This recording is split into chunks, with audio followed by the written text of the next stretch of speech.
सबसे पहले नमस्कार। हमारा ये एक्चुअल में बहुत ही it's a very big question for me, और शायद द टाइम ना आपके पास होगा ना हमारे पास है। बस संक्षेप में इतना ही कहेंगे कि एक छोटी सी फैमिली से बिलोंग करते हैं, और एक बड़ा सा सपना था हमारे दिल में, कुछ अलग करना था, इसलिए बस मुंबई गए। बट मुंबई जाने के बाद समझ में आया कि भाई ज़िंदगी इतनी आसान नहीं होती। यहाँ तो हमारे आस पड़ोस के लोग, हमारे फैमिली, हमारे दोस्त, यहाँ सब लोग होते हैं। बट वहाँ जाने के बाद समझ में आया कि शायद ये ऐसा जगह है जो हमने कभी सोचा नहीं। ये एक ऐसी जमात है, ऐसी भीड़ है जहाँ सब बस भागते ही जा रहे हैं। किसी के पास किसी के लिए कोई टाइम नहीं किसी के पास किसी के लिए कोई इमोशन। बहुत मुश्किल हुई क्योंकि एक लड़का जो मिडिल क्लास फैमिली से बिलोंग करता है, डैडी हमारे BCCL माइनिंग सरदार थे। हम लोग 4 भाई 4 बहन थे। ऑफ कोर्स बिग फैमिली थी हमारी। तो डैडी के सामने ऑलरेडी बहुत सारे रिस्पॉन्सिबिलिटीज थी कि चारों बेटियों की शादी करना, चारों बेटों को पढ़ाना लिखाना, पालन पोषण करना। बट बहुत स्ट्रांग हमारे डैडी साफ हमारी तरह, जो आप देख सकते हैं, उन्होंने बहुत बढ़िया तरह से एक अच्छे फादर जैसा फर्ज निभाया।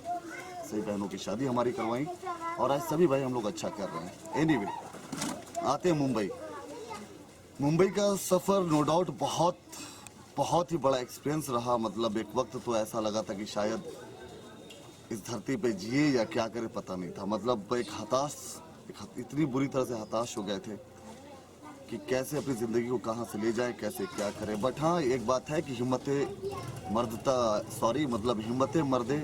तो मदद खुदा। बस हिम्मत थी हमारे में, हमें कुछ बड़ा करना था। हमें बस यही सोचा था कि भाई चाहे जो भी हो जाए, मुंबई से खाली हाथ नहीं लौटेंगे। ये एक लाइन मेरे दिमाग में, मेरे पूरे दिलो दिमाग में चारों तरफ बस ये बैठा रखा था कि चाहे जैसे भी हो, ये शहर से मुझे जाना नहीं है। चाहे भूखा रहें, रोड पे सोएं, चाहे जो करें। छोटे से लैंग्वेज में ये कह सकते हैं कि वो दिन भी देखा मुंबई शहर में अनाज की वैल्यू क्या होती है। मुझे वहाँ पता चला भूख क्या होता है, वो पता चला। और शायद वो सब चीज़ों के चलते, वो हमारी परिश्रम के चलते आज ऊपर वाले ने हमें उस जगह में पहुंचा दिया कि आज कुछ नहीं तो हम अपने धनबाद शहर के लिए एक लाडले थोड़े से ज़रूर हो गए हैं। और ये 100% कहीं ना कहीं यहाँ के हमारे बड़े बुजुर्गों की दुआ, हमारे मम्मी पापा की दुआएं और सबका प्यार रहा होगा। तो हमारी शुरुआत, हमारी पहली प्रोजेक्ट जो थी, पहली बार अपने आप को मैंने टेलीविज़न में देखा। मेरा पहला शो का नाम था जय जय बजरंगबली, जो सहारा 1 चैनल में आया। और ये प्रोडक्शन हाउस थी सागर आर्ट्स की, रामानंद सागर। ये किन्हीं के इंट्रोडक्शन के मोहताज नहीं, बहुत बड़े प्रोडक्शन हाउस थे। उसमें हमारा कैरेक्टर था राजा यक्षराज का। हाँ, एक बात मैं ये बताना चाह रहा था कि मेरी पढ़ाई लिखाई जो है वो DAV बनियाईर से हुई है। मेरे चारों भाई वहाँ के स्टूडेंट रहे हैं। हमारे DAV स्कूल में क्लास 8 में ही बोर्ड हुआ करता था, शायद आज भी होता है। तो मुझे एक होड़ सी लगी रहती थी कि चाहे जो भी हो, मुझे मार्क्स अच्छा लाना है। कंपटीशन ऑफ कोर्स थी इसका हमारे क्लास में। तो अच्छे मार्क्स के लिए मैंने हिंदी की जगह संस्कृत लिया था। और संस्कृत लेने का फ़ायदा ये हुआ कि मेरी संस्कृत अच्छी हो गई। और हमारे टीचर थे, संस्कृत टीचर, आज भी टीचर है, कल उनसे मुलाकात हमारी हुई थी, PK झा सर। उन्होंने एक यम का कैरेक्टर भी किया था, और रियली वो दिखने में यमराजी लगते हैं। तो जैसे उनकी पर्सनालिटी, उतनी बड़ी उनकी हाथ थी। मेरे चेहरे से बड़ी हाथ थी। वो डर से उनके चक्कर में पढ़ लिया करता था, उसके चलते संस्कृत अच्छी हो गई। तो संस्कृत अच्छे होने के चलते ये मेरे लिए फ़ायदा ये माइथो सीरियल में हो गया कि ये बहुत मुश्किल है। हमारे मुंबई शहर में एक्टर्स की कमी नहीं, माशाल्लाह जितने भी वहाँ पे लोग हैं सभी लोग टैलेंटेड है। इसीलिए मुंबई शहर में, मतलब पूरे हिंदुस्तान के गिने चुने लोग वहाँ पे बैठे हैं, जिनको लगता है कि उसमें दम है। वो हिंदुस्तान के जितने भी हो वो मुंबई में आपको मिलेंगे। बट उनके लिए सचमुच बहुत ही डिफ़िकल्ट है कि एक इंसान जो कभी अपने जाति लैंग्वेज में, एक नॉर्मली हम लोग जैसे हम आप बात करते हैं, वो लैंग्वेज में ना बात करके संस्कृत में कोई शब्द का उच्चारण लिए बहुत मुश्किल है। तो हमारे लिए एक्चुअल में ये ईजी हो गई थी, क्योंकि वो अगर एक इंसान उस वक्त एक स्क्रिप्ट को याद कर रहा है जो वर्ड उसने कभी सुना नहीं, और एक बंदा जो बचपन से संस्कृत का उच्चारण करता आ गया, तो बस ये कहीं ना कहीं फ़ायदामंद रहा हमारा। और सागर आर्ट्स को मेरा काम बहुत अच्छा लगा। तो जय जय बजरंगबली के बाद फिर उन्होंने मुझे अपने दूसरे शो जय जगन्नी माँ दुर्गा में उन्होंने हमें बुलाया, जो कलर्स TV के लिए शो थी। उसमें मैंने करेक्टर किया पाताल केतु का। तो पाताल केतु का करैक्टर के बाद जो बहुत कुछ ऐसी चीज़ें थी, जो बारीकियां थी हमारे अंदर की भाई एक्टिंग कैसी होनी चाहिए, क्योंकि बेसिकली इंसान जो भी एक्टिंग करते हैं, जो भी हमारे फील्ड में एज एन एक्टर आते हैं, उनकी बहुत लंबी तैयारियां होती है। कोई एक्टिंग स्कूल से आते हैं कि न जाने कितने थिएटर क्लासेस करके आते हैं। हमारे पास उतने पैसे थे नहीं कि मैं कोई एक्टिंग स्कूल ज्वाइन कर लूँ या कोई थिएटर क्लास ज्वाइन कर लूँ। तो जो भी हमने सीखा वो टीवी देखकर सीखा, जो भी किया बस कॉन्फिडेंस हमारे पास कि भाई जो भी हो कर लेना है, और कर गए। ऊपर वाले की कृपा थी हमारे ऊपर। तो ये हमारी दूसरी शो जब मैंने जय जगन्नी माँ दुर्गा कलर्स के लिए किया, इसके बाद उस समय सबसे बड़ी हिट शो आया करती थी महादेव। ऑफ कोर्स आप लोग जानते होंगे वर्ल्ड का one of the best show था, और इंडिया में उसकी टीआरपी नंबर 1 थी।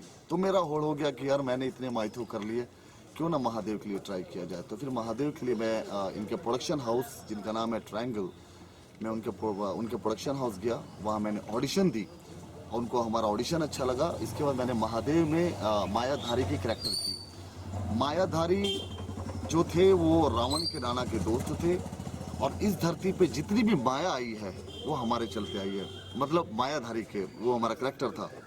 इसके बाद फिर मुझे ऑफर आया बालाजी टेलीफिल्म से, जो एकता कपूर का है। उनका मैंने उस समय का सबसे बड़ा शो, बहुत सबसे महंगा बजट का शो बना रही थी वो, जोधा अकबर। तो हमने वो शो के लिए मुझे बुलाया गया, मैं गया, हमारी लुक टेस्ट हुई और लुक टेस्ट में हमारा फाइनलाइज हो गया। इसके बाद हम लोग शूट पे जयपुर से चालू किए, नाहरगढ़ से। जयपुर में तकरीबन 1 महीने की शूट रही हमारी। इसके बाद फिर हम लोग इंडिया स्टूडियो करजत में शूट किए। तो बट चूंकि महादेव इतनी बड़ी शो थी कि सभी लोग इसको देखते थे, तो मुझे पॉपुलैरिटी मिल गई। मतलब मेरे लाइफ का आप कह सकते हैं कि लोग मुझे पहचानने लगे थे, महादेव से पहचान, मेरी पहचान बनी थी महादेव से। इसके बाद जोधा अकबर, चूंकि बालाजी का शो था, बालाजी टेलीफिल्म्स आज भी टीवी इंडस्ट्री को रूल करता है। एकता कपूर से बड़ी कोई नहीं है आज भी टीवी इंडस्ट्री में। तो बहुत ही पॉश, बहुत ही रिच शो थी ये। तो जोधा अकबर में सब बड़े बड़े स्टार कास्ट, जैसे आप देखे होंगे कि अकबर का करैक्टर रजत टोकस ने किया था, और रजत टोकस ऑलरेडी फेमस था पृथ्वीराज चौहान से, ये लड़का उसने किया। सब बड़े लोग थे, नवेद असलम सर थे जिन्होंने बैरम खां का करैक्टर किया। ये once upon a time in Mumbai में न जाने कितने फिल्मों में रहे, बड़े बड़े लोग। तो मुझे खुशी उस दिन इतनी हुई थी कि जब एक फ्रेम में हम लोग खड़े थे, तो कोई NHD का स्टूडेंट था, कोई पृथ्वीराज चौहान था, कोई ये था। मुझे लगा अपने लोग कौन है, तो ऊपर वाले का शुक्रगुजार किया, अपने लोग वही थे जिसे करना था। तो हमने अपने आप को इतना खुशहाल समझा। बहुत मुश्किल थी, घोड़ा दौड़ाना था, हमें याद भी नहीं कि धनबाद हमने घोड़े भी देखे हैं, ठीक है। तो बहुत तकलीफ था, वो घोड़े, वो कॉस्ट्यूम्स, वो दाढ़ी लगा रहे हैं, वो दाढ़ी कभी छूट रही है, हाथ में तलवार।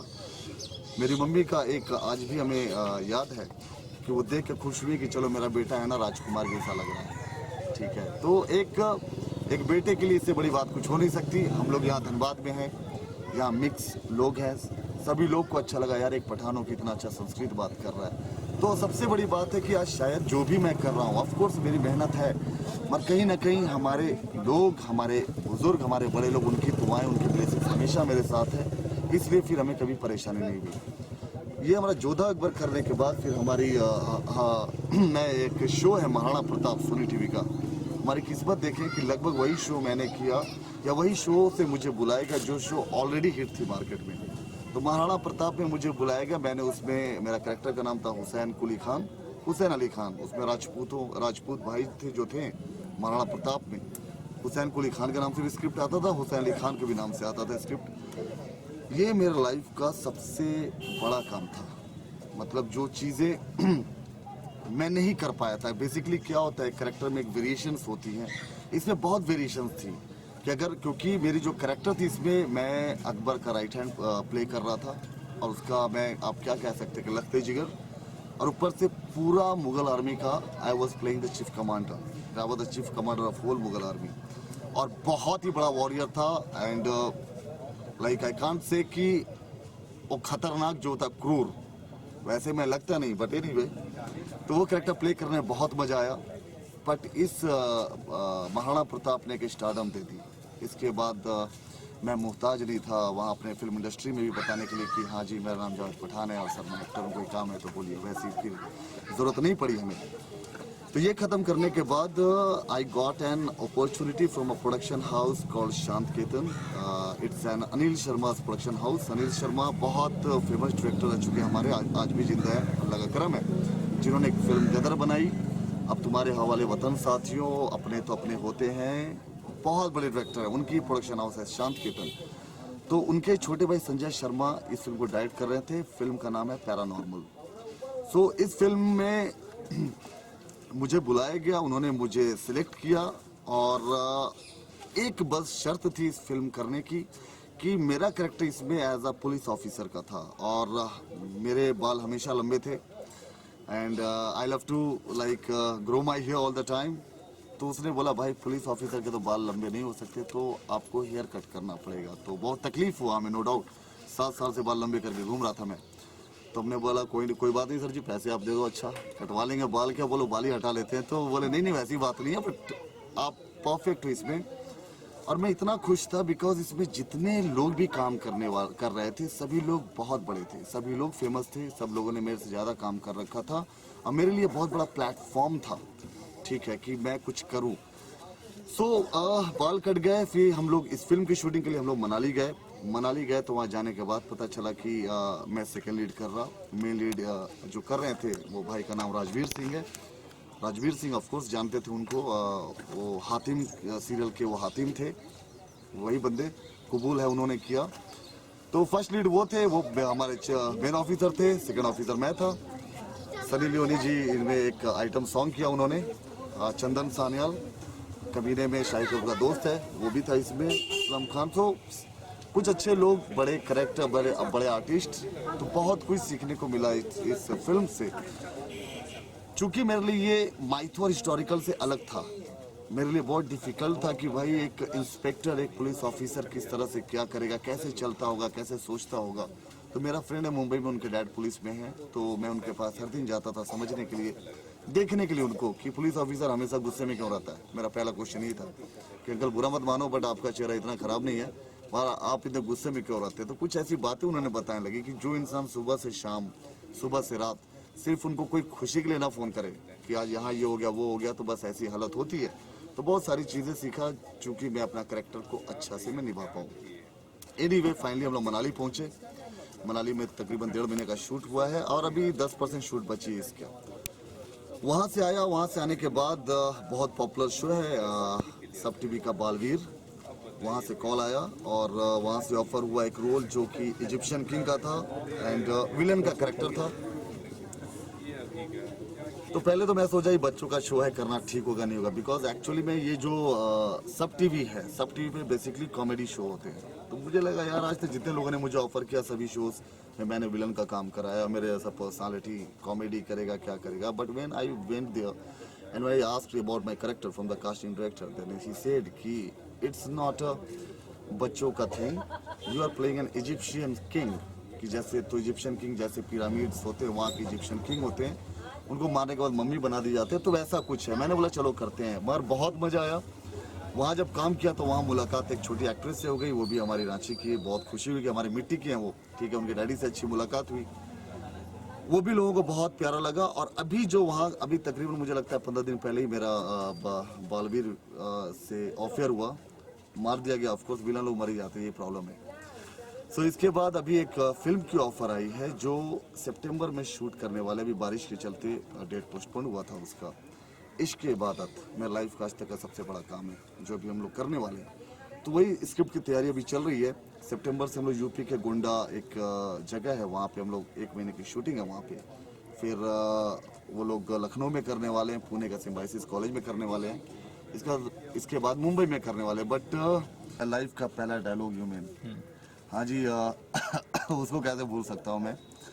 तो मेरा डायलॉग था वो कि देखो रक्षिता, अति सर्वत्र वर्जयत, अर्थात कभी किसी कार्य में अति नहीं करनी चाहिए, तथा तुम तब से अति पे अति किए जा रही हो, मेरे सम्मान का, अपने पिता के अपमान का. यदि मैं तुमसे सच्चे हृदय से प्रेम नहीं करता हुआ होता तो कठोर दंड देता, परंतु मैं तुमसे प्रेम करता हूँ. मेरी भावनाओं को समझो, अपना ये हट छोड़ दो. तो गांधार की बेटी बोलती नहीं या समथिंग ऐसा कि शादी वादी नहीं करूंगी, तो मेरा दिमाग खराब हो जाता है because I was the king. Raje Yaksharaj का प्ले करता हूँ, तो मैं ये बोलता हूँ, यदि तुम मुझसे प्रसन्नतापूर्वक विवाह नहीं करोगी तो मैं सॉरी ये वो है डायलॉग कि यदि तुम मुझसे प्रसन्नतापूर्वक विवाह नहीं करोगी तो मुझे तुमसे बलपूर्वक विवाह करना होगा, तुम्हारी इच्छा के विरुद्ध, something like that was my first dialogue. Dream act में ये बोलेंगे कि मुझे बचपन से थोड़ा शौक था कुछ वर्दी, इसके लिए मैंने कराटे भी किया, कराटे प्रैक्टिस किया मार्शल आर्ट में। तो जहाँ भी काम करने जाओ तो भाई साहब मुझे विलन का काम दे देते थे, तो मुझे बहुत तकलीफ होता था कि यार विलन में एक बार कभी वर्दी पहनने का मौका मिल जाए। कोई अगर एक जगह ऑफर ही मिला वर्दी पहनने का तो बोला कि आप है ना घुसखोर होते हो, घुसखोर पुलिस वाला। मैंने बोला यार दिल से हिंदुस्तानी हूँ, वफादार हूँ, क्यों ऐसा करवा रहे हो? बोला नहीं सर ऐसा है। तो मुझे बहुत खुशी हुई थी कि जब मुझे ये पैरानॉर्मल फिल्म में मैं पुलिस ऑफिसर का किरदार किया था तो बहुत मजा आया था, बिकॉज उस बहाने उधर पिस्टल विस्टल लग गए थे, कड़क ऑफिसर थे, पहला बार लाइफ में पॉजिटिव काम करने का मौका मिला। और एक ड्रीम एक्ट नहीं, बस ये कहेंगे कि ऑफ कोर्स हमारे फिल्म इंडस्ट्री में मतलब मैं बहुत जो इट्स नॉट अबाउट फैन और ये वो, बट हाँ अगर मुझे पसंद है, अगर मौका मिले, मौका मिलेगा क्योंकि अपने लोग हारने वालों में से है नहीं सर, ठीक है, तो एक बार अमित जी के साथ काम करेंगे, ऑफ कोर्स अमिताभ बच्चन और है सलमान भाई हैं, बहुत अच्छे हैं, बस एक्टर तो नहीं पता बट भाई तो हैं, तो भाई हैं, तो ऐसा है। तो अमिताभ बच्चन ऑफ कोर्स काम करेंगे उनके साथ। एक कुछ लोग बोलते हैं मेरे बाल और थोड़ा सा चाल ढाल वैसा बाबा संजय दत्त जैसा लगता है, तो प्यार से मुझे भी मेरे दोस्त बाबा बोलते हैं, तो कर लेंगे वहाँ भी। तो बस ऐसा है। इस बार जिस तरह प्यार देखा हमने अपने शहर के लोगों से, जिस तरह से उन लोगों ने मुझे सराहा, जिस तरह उन लोगों ने मुझे प्यार दिया, मैं ये मतलब कोशिश जरूर करूंगा कि जा करके उनसे रिक्वेस्ट करूंगा अपने डायरेक्टर से कि कम से कम 2 से 3 दिन की शूटिंग तो धनबाद में हो ही जाए। और ये बहुत अच्छा लगा, मुझे नाम नहीं पता वो मंत्री जी का, जो मैं पॉलिटिक्स से एक्चुअली बहुत दूर हूँ, ठीक है, वो मैं न्यूज़ में देख रहा था कि हमारे झारखंड में ये नीति बना रहे फिल्म सिटी बनाने के लिए, तो मैं शुक्रगुजार हूँ उस मिनिस्टर जी का कि वो इतनी बड़ी स्टेप उठा रहे हैं कि उन्हें नहीं पता कि कितनी सारी प्रॉब्लम्स हमारे यहाँ की दूर हो जाएंगी। और मुझे लगता है ये अपनी फिल्म इंडस्ट्री को भी बहुत बड़ा एक जगह मिल जाएगा। हम लोग न जाने कितने करोड़ों रुपया फिल्म इंडस्ट्री के प्रोड्यूसर्स पे करते हैं लोकेशंस के लिए, ठीक है। हमारे हिंदुस्तान में बस बर्फ नहीं मिल सकता, बर्फ के लिए हिमाचल जाना होगा, बट मुझे लगता है झारखंड में इतनी नेचुरल ब्यूटी भरी है। लोग धनबाद को मतलब वो दिखा रखे हैं क्या, काला पत्थर भैया कोयला है, ठीक है सर, झारखंड में तो आइए आप, ठीक है। लोग हमसे कुछ पूछते हैं, हम सारी बात नहीं कर सकते कि अच्छा आप वहाँ अच्छा वो तो वाले धनबाद से हैं, अच्छा वो झारखंड से हैं, तो कहीं ना कहीं तकलीफ होती है, कहीं ना कहीं। ऑफ कोर्स मेरी पैदाइश यहाँ की, मेरे पूरे फैमिली यहाँ पे है, तो ये मंत्री जी चालू कर देंगे तो हम एक वक्त तो फख्र से कहना चाहते हैं कि भाई साहब हम उस जगह से हैं जहाँ है ना तुम्हें जो आर्टिफिशियल चीज़ों की आदत हो गई है कि भैया पेड़ बना रहे हैं तो क्रोमा में शूट कर रहे हैं। क्रोमा एक होता है जैसे पीछे पर्दा लगाते हैं, वो इसलिए क्रोमा में शूट करते हैं, जंगल दिखाते हैं क्योंकि वहाँ जंगल है नहीं। आज हमारे पास वाटरफॉल्स है, इतनी ग्रीनरी है, इतने पहाड़, इतनी सारी चीज़ें, झारखंड को तो एक्चुअल में किसी ने देखा ही नहीं। और आई एम सो प्राउड कि मैं आज इस शहर से, इस राजधानी से, इस स्टेट से बिलोंग करता हूँ।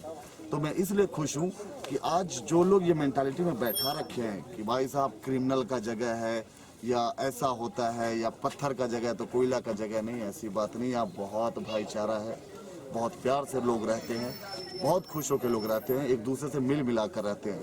तो बस हम उस दिन का इंतज़ार करेंगे कि अगर मुझे मौका मिले यहाँ के टैलेंट को दिखाने का। मुझे नहीं पता था, जब मैं यहाँ से गया बॉम्बे, मुझे नहीं पता था फिल्म इंडस्ट्री क्या है क्या नहीं है।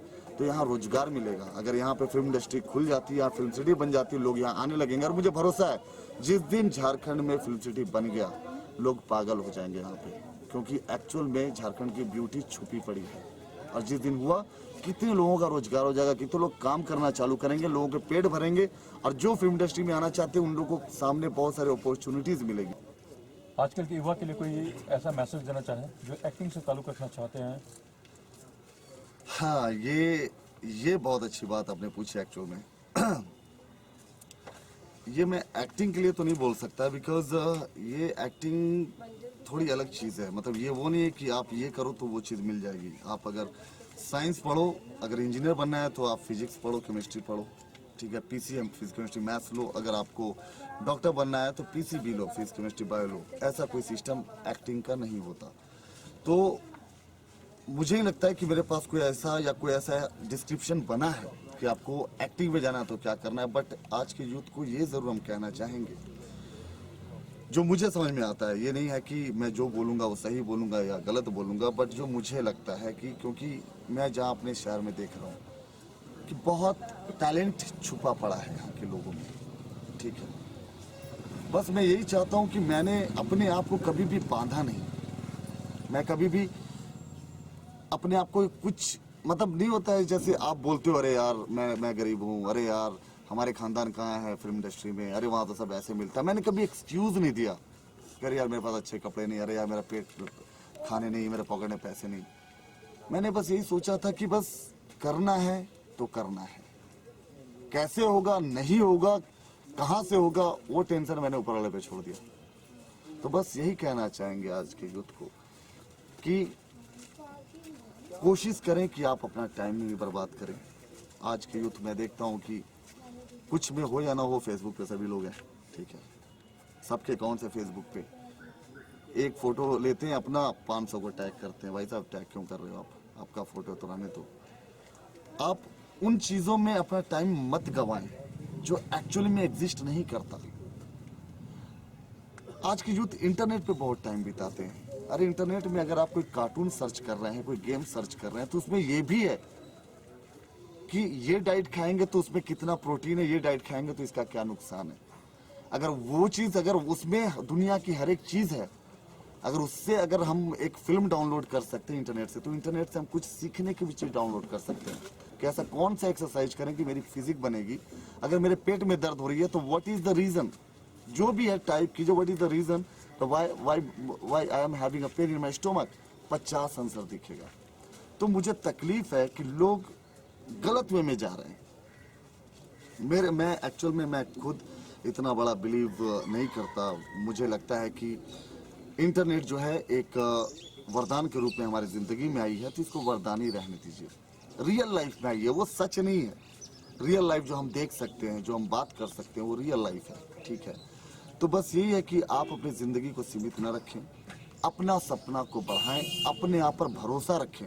और जो भी आपको लगता है, हम ये नहीं बोलते हैं कि भाई है ना आप इंजीनियर बन जाओ या डॉक्टर बन जाओ। मैं तो नहीं बना, मैं क्लास 12 तक ठीक था पढ़ने में, इसका पढ़ाई नहीं किया। आज ठीक ठाक काम कर रहा हूँ, ठीक ठाक पैसे कमा रहा हूँ, मुझे फक्र है। मेरे डैडी बोलते हैं मेरा बेटा सलमान खान है, बात खत्म हो गई यार। हम अपने डैडी के लिए सलमान खान है, अपने शहर के लिए सलमान खान है, बात खत्म। हमें ज्यादा नहीं चाहिए। मुंबई में नोबडी बॉदर अबाउट एनीबडी। सो अगर नहीं मन है करने का, नहीं मन है क्रिकेट खेलने का, मत खेलिए। नहीं मन है कुछ करने का, मत कीजिए। अगर आपको पढ़ना आप दिल से नहीं चाहते, बोल दीजिए डैडी को कि हम नहीं पढ़ना चाहते हैं, हम नहीं पढ़ पाएंगे, आप क्यों पैसा खर्च कर रहे हैं, आप जो फील्ड में, मगर कुछ कीजिए। नहीं पढ़ना है तो खेलना तो खेलिए, आप वही कीजिए जिसमें आप 100% दे सकते हैं, जिसमें लगता है कि आपके अलावा और कोई जीत नहीं सकता, आप वो काम करें। अपने ऊपर भरोसा रखें, अपने माँ बाप की इज्जत, अपने माँ बाप के पैसे, उसका आप रिस्पेक्ट रखें। अपने बड़े बुजुर्ग, अपने स्कूल टीचर्स, अपने सभी का इज्जत रखें। वो सिर्फ और सिर्फ आपकी भलाई के लिए है।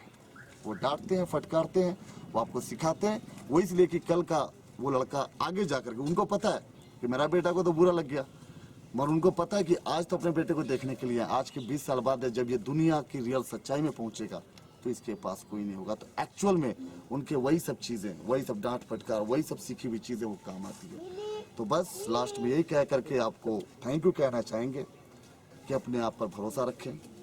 मेहनत से सब कुछ पॉसिबल है, मेहनत करें। और अगर आपके अंदर मेहनत करने की ताकत है, आपको अपने आप पर भरोसा है, तो इस दुनिया का कोई भी माई का लाल आपको उस तक पहुंचने तक नहीं रोक सकता। यही एक रिक्वेस्ट है कि बस जिस तरह आपने हमें चाहा, हमें सराहा, आप इसी तरह, आप ही के बच्चे हैं, इसी तरह सराहते रहिए, हमें दुआ देते जाइए और हम अच्छे करते चले जाएंगे। Thank you.